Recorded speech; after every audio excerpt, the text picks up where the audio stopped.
Can you relate to this? This level of frustration? I made this video, this picture 4 years ago. And to be honest, sometimes I still feel this exact same frustration with regard to Cricut Design Space. So if you can relate to this, let's talk about it. Hello everyone, and welcome to Crafting with Delonda. It's me again, Delonda, and thank you so much for joining me today. In today's tutorial, it's not even a tutorial, we're really just going to be having a discussion. I want to share some of the things that I want you to know about Cricut Design Space that will help to either alleviate the frustration you're feeling or prevent the frustration you might feel if you haven't started just yet. The first thing that I want you to know is that even though the title of the software is Cricut Design Space, it really isn't a full design program.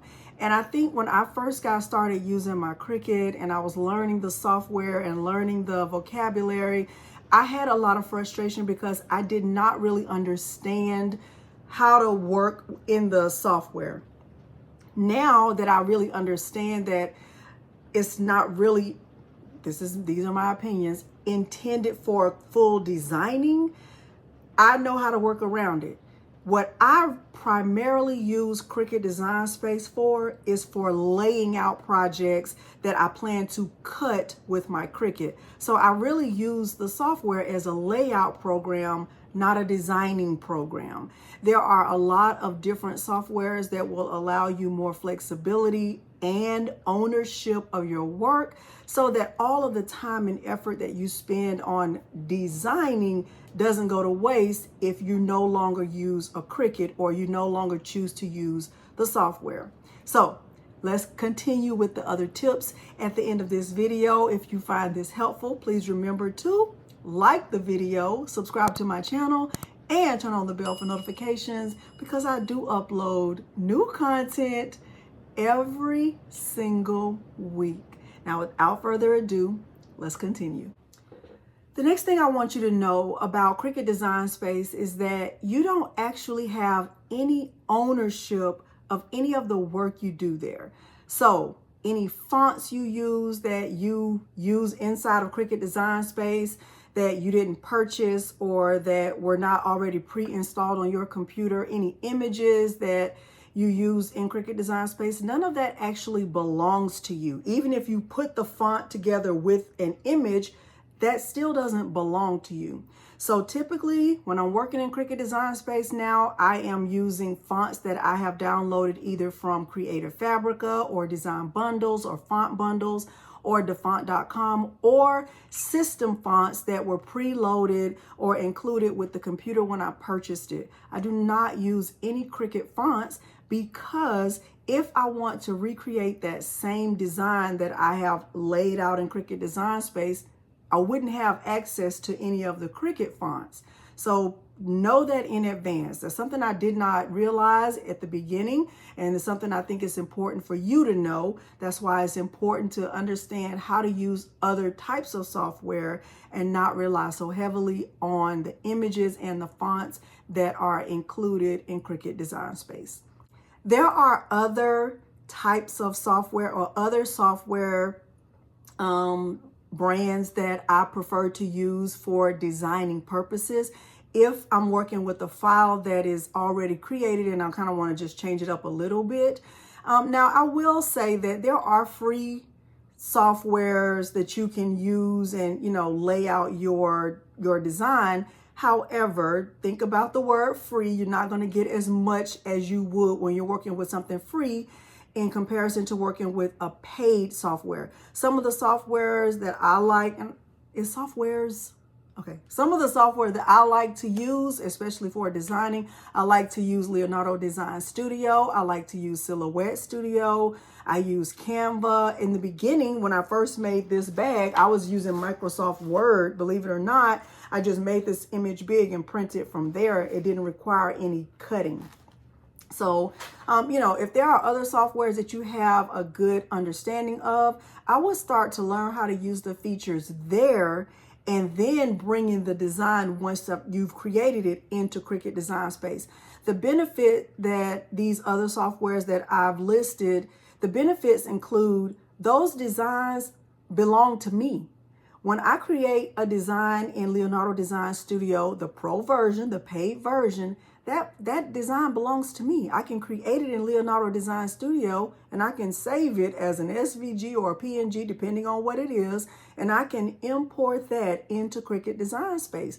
Now, what would limit me in Cricut Design Space is the size for print then cut, but I can still bring in images that I've created from other softwares into Cricut Design Space, and I cannot do that from Cricut Design Space to the other softwares. Now, I know that there are hacks and ways of saving images, but what I've noticed about doing that is that you lose some of the quality of the image when you try to save an image from Cricut Design Space to use elsewhere. Also, Cricut Design Space really does not authorize you to do that, so you're really not supposed to do that. I don't do that. All right, let's move on to number 4.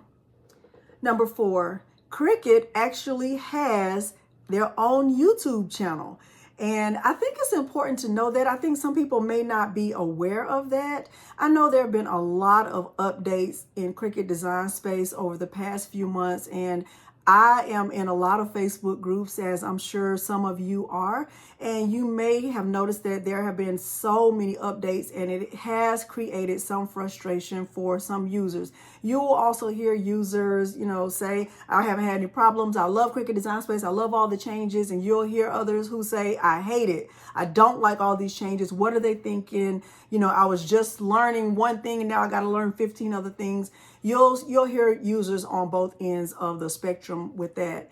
What I will say is that, if you are someone who is struggling to learn Cricut Design Space, maybe check out their YouTube channel. I'm not sure about how much they update the settings or the updates to Cricut Design Space on the YouTube channel, but they do have an official Cricut YouTube channel that you can follow if you are having a problem finding a content creator that is keeping up with all the changes. And honestly, I'll say that I'm probably not the best resource for keeping up with all the updates, because a lot of times I am behind with all of the new updates. I feel like, I'm somewhere in the middle with my feelings towards all the updates, because I feel like as soon as I learn one thing, there's another thing, and it's kind of hard to keep up with, let alone keep up with it and then make a tutorial to go along with it. And so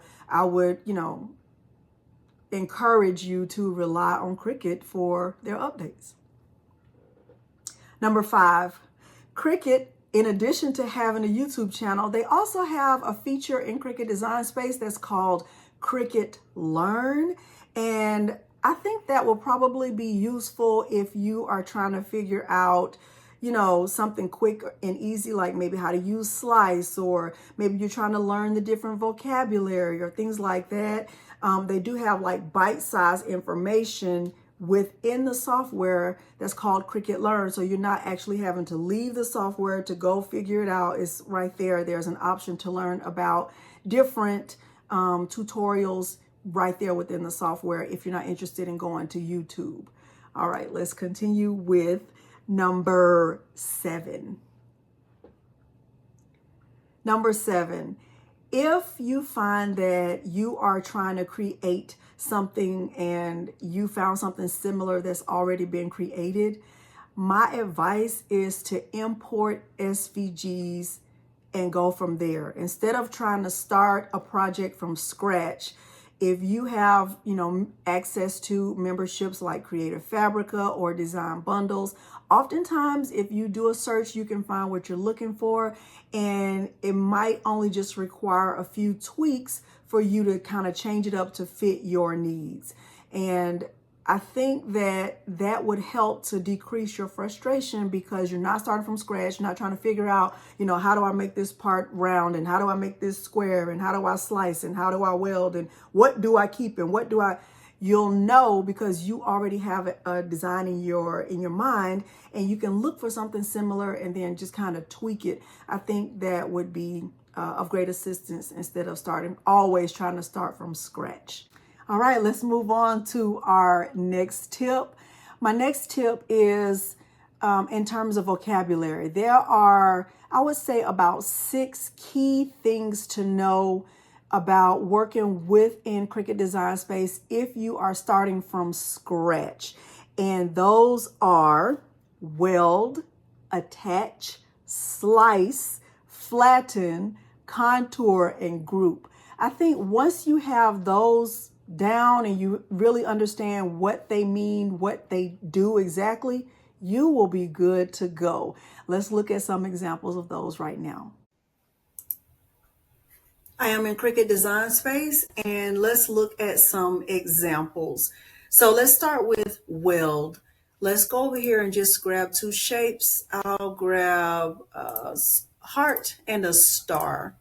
And let's close this out. Let's change the star to yellow, and let's change the heart to red. With these 2 shapes, if I wanted to weld them, you can see I don't have any options down here at the bottom because my 2 items are not even touching each other at all, so there's not really much I can do. However, if I wanted to weld these, I would make sure they were touching, and I will select both images. You can see I have the options down here now at the bottom. I can click on combine and weld. You'll see both of the shapes will change to the same color. And if I make my screen bigger or my view bigger, you'll see that they're really connected as one layer. Okay, let's undo and go back to what we had at first. Let's look at the difference between a weld and attach. With attach, you'll see that it's just a little bit different. Let's take these 2 items, and this time instead of having one set, let me go ahead and duplicate it so we can see the main difference. Let's go back with our same example. So at first I had these 2 items. I have both of them selected. If I click on combine and weld them, not only will it just be one layer, but I won't have any lines that separate this heart from this star. However, if I were to put these together, just like I did here, and I selected both items, and instead of clicking on weld, I chose to attach, see, there's a difference because there are cut lines right here. So while they're attached and they're the same color, the difference is I can see that there's a cut line right here, and I can also look and see that I still have 2 layers, whereas with weld, I only have 1 layer. All right, let's look at the option. All right, let's pretend I wanted to cut this heart out of the star, like just the shape of it. I will make the star a little bit bigger. I will select the heart, put it right there on the inside. And remember, slice only works when you have 2 layers selected at one time. I will select both, and now I have the option to slice. And what it would show me is that I have the heart shape cut out of the star. That's how you star, and I have my heart. Let's say I wanted them to be together, just like this. Let's say I wanted this to be a sticker or something like that. I would select the heart. I put it right there with the star. I select both, and I choose the option to flatten. If I did this and I clicked make, this would be an item that would require my printer. When you flatten an item, it automatically lets Cricut Design Space know that you are going to be printing something. See how it says print, then cut.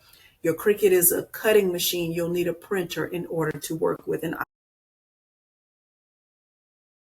So let's go again with that same example with the heart cut out of the star. Now you see with the star selected, I have the option to contour this. I can click on contour, and I can see that this is made up of 2 layers basically. I have the star and I have the heart. If I click on the heart, it puts the heart back in there, okay? And let's just say I want the heart but not the star. So if you look right here on the left, it's showing you what exactly would be cut. So right now I have the heart with the star. If I were to click that, now I have a full star back again. I wanted to see if I could just get the heart and not the star.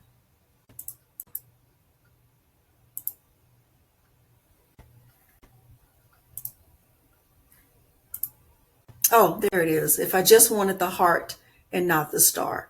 Okay, so I could just click apply and I would have the heart again. So that's how contour works. Hopefully that part wasn't confusing for you. And then group versus attach, we'll look at that separately. I think another source of confusion within the vocabulary is the difference between attach and group. Attach kind of just joins a collection of things and it keeps them together. So when you click make it and you send the items to the mat, they're going to stay together and be cut on the same mat. Grouping is a temporary thing. So if I were, making a collection of shapes and I wanted to just keep them together while I'm still in Cricut Design Space, they would stay together. However, once I click make it, those items would be separated by color, and so they wouldn't be connected in any way. So attach is a little bit more permanent. Grouping is temporary and only to be used within the software. All right, let's continue. Within Cricut Design Space, I think that it's important to know which version you're working in, whether it's the live mode or the beta version. The live mode doesn't include all of any updates that are pending or updates that have already been pushed out to specific users. The beta version does. So when you're working in the beta version, you'll have all of the pending updates and updates that have already been pushed out to other users, whether you know how to use them or not, whether you understand them or not. I tend to keep my settings with the live version. And I haven't really had any problems with doing it that way, but that'll be a matter of personal preference because you'll always know if there are other updates that are pending or other updates that are coming, and you'll be able to read about them and see how they will impact your user experience. But me personally, I keep mine set to live. All right. Last but not least, my advice is for you to join the right community. In addition to, Cricut having a YouTube channel, Cricut having the Cricut Learn option right there in the software, I also think that it's important that you find a community of crafters who will be helpful when you're stuck on something and who won't ridicule you or make you feel like your question is not valid or that your feelings are not valid. Not necessarily having a place to gripe or complain, because that doesn't really help anyone. It doesn't help you. It doesn't help anyone. But having a place where you can ask questions, and I mean the most basic questions, like even what does it mean to weld, or what's the difference between heat transfer vinyl and adhesive vinyl, simple things like that. I think it's important that you have a community where you can learn, where you can be with like-minded crafters who, just know how to do the simple things or get stuck from time to time, even if it's something you've known previously and you forgot how to do it, who will make you feel accepted and who are friendly and kind and encouraging, those who build up, those who really understand that crafting for a lot of people really is a form of therapy. I do have a fantastic, amazing, supportive, encouraging, cooperative, collaborative Facebook group who I love, and I consider them to be the heart of my crafting community.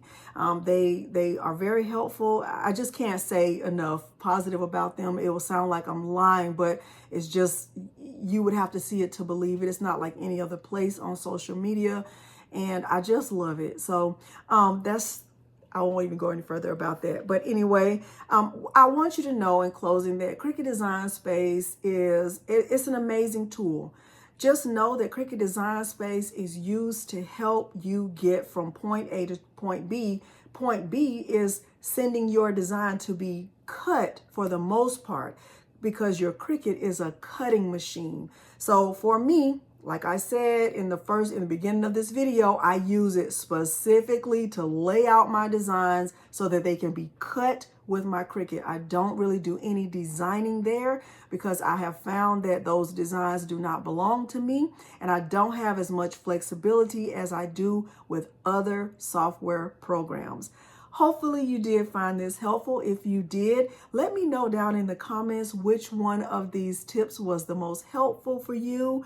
And let me know if you have any other things you want me to address, and if I were to make a follow-up video similar to this one. If you did find this helpful though, please remember to like the video, subscribe to my channel, and turn on the bell for notifications because I do upload new content every single week.